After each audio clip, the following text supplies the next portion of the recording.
According to Dr. Andrew Wilson, really real estate is becoming a asset class for ultimately rich people. It's going to be very hard for entry level or the entrant to the market to actually own real estate. And that got me thinking, is the great Australian dream actually dead?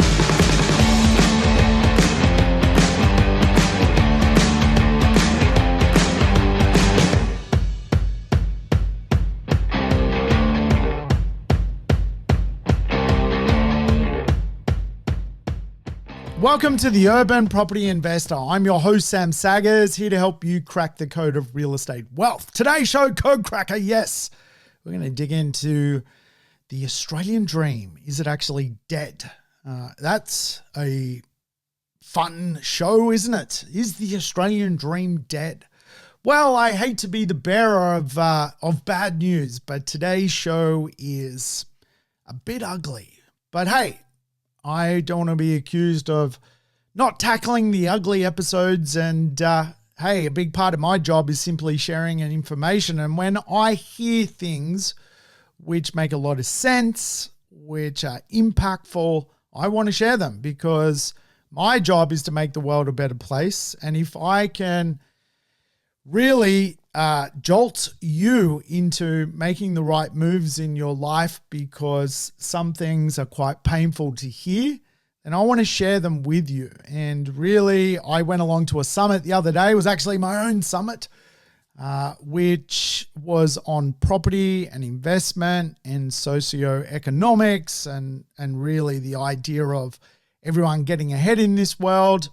And of course, only a small proportion of people actually ever do get ahead in this world. But I got to hear from the likes of Dr. Andrew Wilson and Andy Fenton on their versions of what society is doing and where society is headed. And really, that inspired today's show, listening to some very intelligent people give their viewpoints on what next for real estate. And of course, according to Dr. Andrew Wilson, really real estate is becoming a asset class for ultimately rich people. It's going to be very hard for entry level or the entrant to the market to actually own real estate. And that got me thinking, is the great Australian dream actually dead? So today I want to do a program on that. So now that's out of my little lungs. Welcome back, regulars. Thank you for tuning in once again, and feel free to play the show in double speed. And of course, if it's your first time tuning in, all the episodes I've done are actually lessons on real estate, so feel free to go back in time. But hey, I tell you what, I got to meet some great people at the summit, and a lot of people have gone back in time. I've had a whole bunch of people tap me on the shoulder and say they love the show. They tune in all the time, from Port Lincoln to Cairns. People are tuning in from all pockets and corners of Australia. So thank you for tuning in. And of course, some people are going back in time and listening to the shows, which is incredible because there is a lot of lessons there to go back and listen to. So make sure, if you're needing a lesson on something, either reach out to me and I'll point you in the right direction of past episodes, or just go back and listen. And of course, Chi-Chi. It wouldn't be a show without mentioning Chi-Chi. Yes, my new man, Chi-Chi. He was at the event and came up and said hello to me and mentioned he was maybe the biggest fan of the Urban Property Investor. So I want to shout out to Chi-Chi. I think it's the best name in Australia. Who wouldn't want to be called Chi-Chi? Hey, Chi-Chi, thank you for, reaching out in person and letting me know the show's great. It inspires me to keep going. There are dark days as a podcaster where you think, why the hell am I doing this? Does anyone even like the show? And that's why I think I ask for reviews all the time, because it makes me feel like at least someone wants me to keep producing more content. As you know, I'm a lone podcaster. It's just me. I don't get the privilege to have a co-host or interview other people. So I've got to create content. But hey, fortunately, I got to see some content creation from Dr. Andrew and Andy Fenton. Really, they sparked today's show. Is the Australian dream dead? Well, let's have a chat about it, because it was the Australian dream that you would end up living in a great house that you want to live in, raise your kids in a nice lifestyle precinct, in a property you love, in a neighborhood you want to be in. And of course, what was meant to happen is that you would end up doing better than your parents, and each generation would effectively prosper more than the next generation, meaning your kids would actually end up in a place economically better than where you are. And of course, the truth is people are now economically buried alive. It's no longer a given that your kids will end up better off than you, and it's no longer a given that you will end up better off than your parents, which is mind-blowing when you think about it. And of course, for a lot of people in society in Australia, they're being left behind. And of course, what that actually looks like is crushing personal debt, an inability to keep up with an unobtainable housing market, which is ultimately more expensive than what people can enter the market on. Stagnant wage growth when compared to where inflation is at. People are now struggling to pay the rent. Families have basically dissolved. People aren't even having children anymore because of being economically buried alive. And of course, siblings are growing up and no longer living in the same area anymore. Economic refugees are changing state, going from powerhouse cities to small little places just to basically survive. And of course, people are no longer growing up with an environment where after work, on the weekend they get to hang out with their brother and sister, because their brother and sister don't live in the same city anymore. They're living in completely different places, which of course is all to do with economics. And today we are now also suffering from crushing government debt off the back of really spending through the COVID period. And of course, this is where we're at. People are buried with the real cost of living.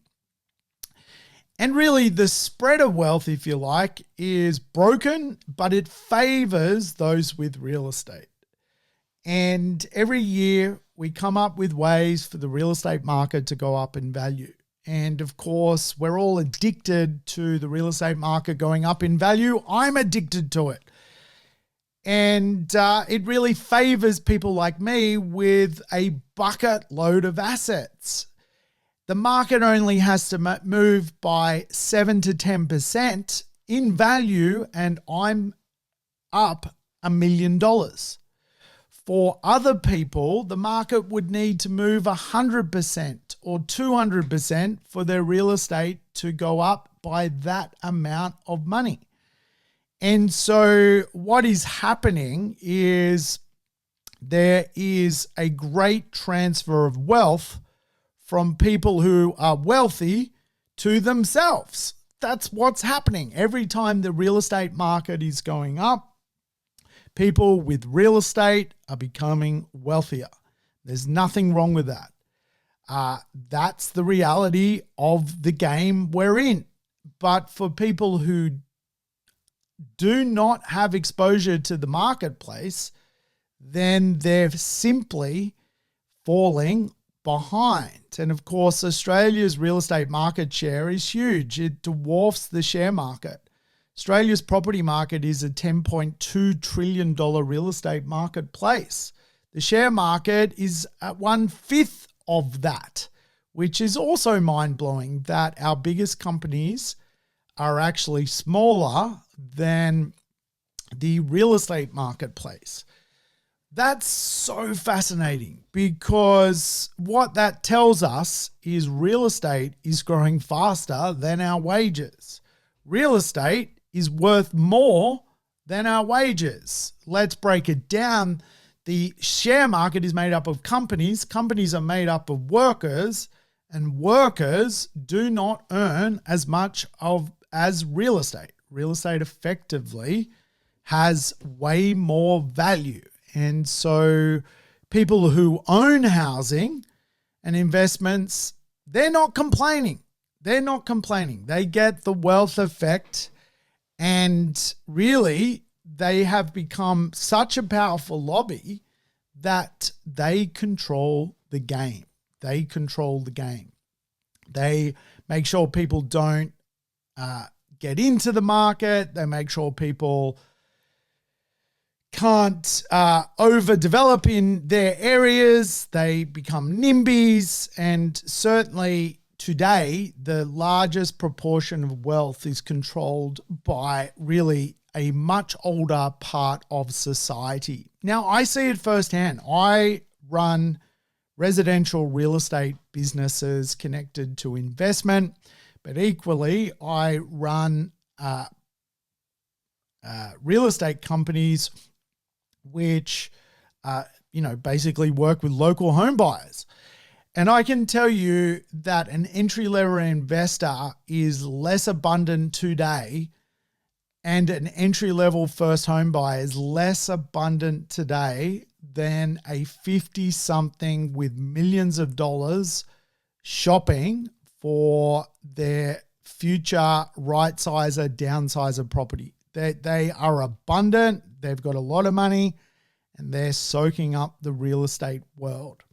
So we now live in this have and have not society, and really real estate is the big rock of all of it. Real estate is the centerpiece of the argument. Now, we had a pandemic, a 1 in 100 year pandemic. I think we all have PTSD from that bloody pandemic. During that pandemic, real estate values, for the most part, went up circa 40%. 40%. They skyrocketed in value. There was an absolute boom off the back of that pandemic. In reality, the pandemic should have seen real estate values tumble by 40%. But ultimately, the haves that really control the market would not let free market economics happen. The haves wouldn't let the market fail, and instead made the market actually explode in value. And of course, the aftermath is like a bomb going off. The aftermath is the have-nots now have higher government debt, higher house prices, higher rents, and not much to show from going to work every single day of their entire life. They basically have nothing. And when you don't have any capital, it's very difficult to be a capitalist. That's the reality of the system. So the have-not formula now is go to Bali 3 times a year and just say stuff it, change job every 2 to 3 years in some search of greater meaning, live the dogma of a life that they don't actually enjoy and really cannot find what their purpose is for existence. And even sadder, they now remove themselves from powerful economic cities of commerce for a much more affordable lifestyle in the middle of nowhere. That's basically the have-not model now. Or it's share a apartment with not one housemate, but with 5 people, which of course with it brings some sort of social challenge. And of course, we now really live in a Hunger Games economy. Purchasing power has eroded from really the basket of goods. As you would know, the RBA measures a basket of goods. For that basket of goods 20 years ago, it wasn't a lot of one's household purse. Now people are literally getting to the end of the week with nothing. Costs have skyrocketed, and really wages have not grown and kept up with inflation. Effectively, people have lost the ability to keep up with their living expenses. And when you analyze a basket of goods and you connect it to the inflation rate, the Reserve Bank of Australia wants the inflation rate at 2 to 3%. You know, we've seen inflation per annum at anywhere from 2 to 7% over the last sort of 3 to 4 years. But actually, if you analyze what things have really gone up by, it's not 2 to 3%, it's not 3 to 7%, it's 100%. Electricity has gone up 100%. Medical and hospital has gone up 78%. Gas and household fuels, 75%. Childcare has gone up 75%. Water and sewerage, 66%. Property rates, 63%. Things have skyrocketed in value and they're not coming down in price. And of course, 3 years ago, you could have bought a litre of petrol for about $1. Today, that same litre of petrol is $2. It's gone up 100%, not 3%. So I think we can all comprehend that people are getting left behind if they do not know how to play the game. The game is real estate. That's the game. Your real estate will do better than you. And if you do okay and your real estate does better than you add them both together and you're doing really well. But if you don't link the two, you're going to fall behind. That's the reality of it. Now, in economics, there's meant to be downturns. That's how economics works. After expansion comes contraction, but after contraction becomes expansion. That's what's meant to happen. Everything is a cycle. There will be low points and high points in the cycle. And what is supposed to happen is there's supposed to be points where economics breaks. And of course, the people with assets start to offload those assets and people with no assets start to buy those assets. You get this natural market dynamic of wealth being transferred. But of course, that really hasn't happened. And where we're up to today is now we are short 1.2 million homes in well-located areas, which is basically near on impossible to fix. We haven't had a major market correction for a very long time. Even the GFC was basically not a market correction whatsoever. It just pulled rates down from being a little bit high. We didn't really even have a recession during that period. Now, if you go back to 1987, the last 37 years has seen primarily upward swinging real estate marketplaces of growth. 33 out of the last 37 years, the market has gone up in value. Only 4 out of 37 years, the market has come back in value in Australia, and it's come back by a nominal 5%, which is ridiculous. That's not even going down in value.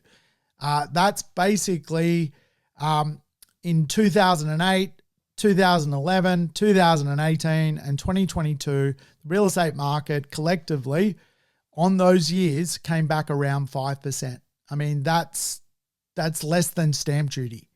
So for 37 years, the market has primarily been engineered to go up in value. As we know, the engineering comes through the FIRE economy. that is the drug of Australia. Finance, insurance, and real estate. Fire. Build more houses, bring more people here, sell them more real estate, sell them more finance, loans, and sell them more insurance. That's the business model of Australia.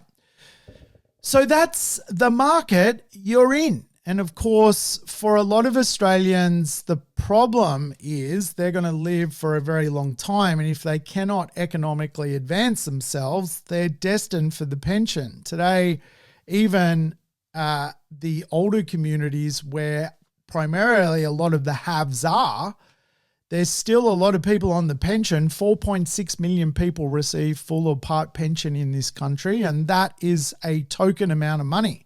For a single, it's around $28,000 per annum. For a couple, $42,000 per annum. And what's even crazier now is instead of talking about things like DINKs, which is double income, no kids, we're now talking about inverted commas waiters, which is a way to describe a child waiting for their parents to die.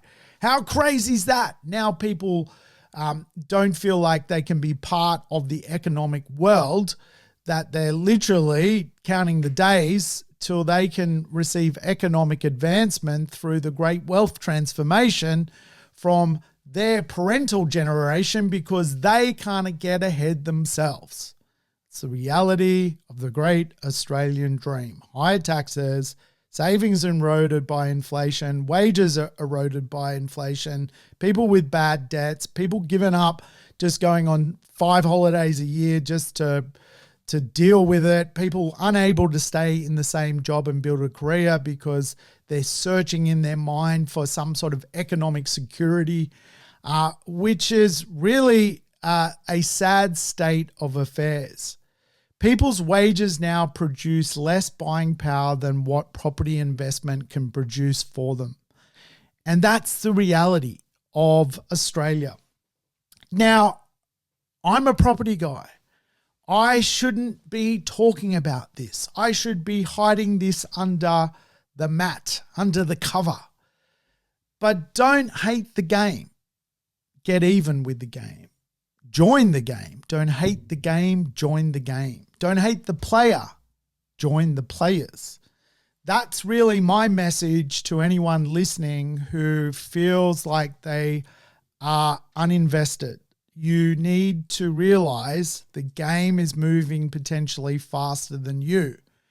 The game of real estate is hard to keep up with, and the sooner you can put yourself in a position to strike, you should do it. Because there's a lot of wealth in this country, but if you're not one of those people enjoying that wealth, you become dismayed. You even see people radicalized off the back of the great divergence of wealth. So my question to you is really simple. What are you going to do about it? I got a lot out of hearing from the masterminds at the summit.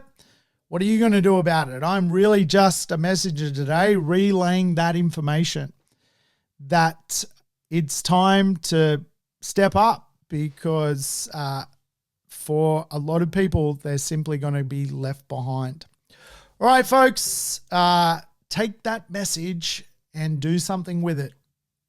Feel free to leave me a review. Feel free to share the show. It'd be great to know that you guys care about the program.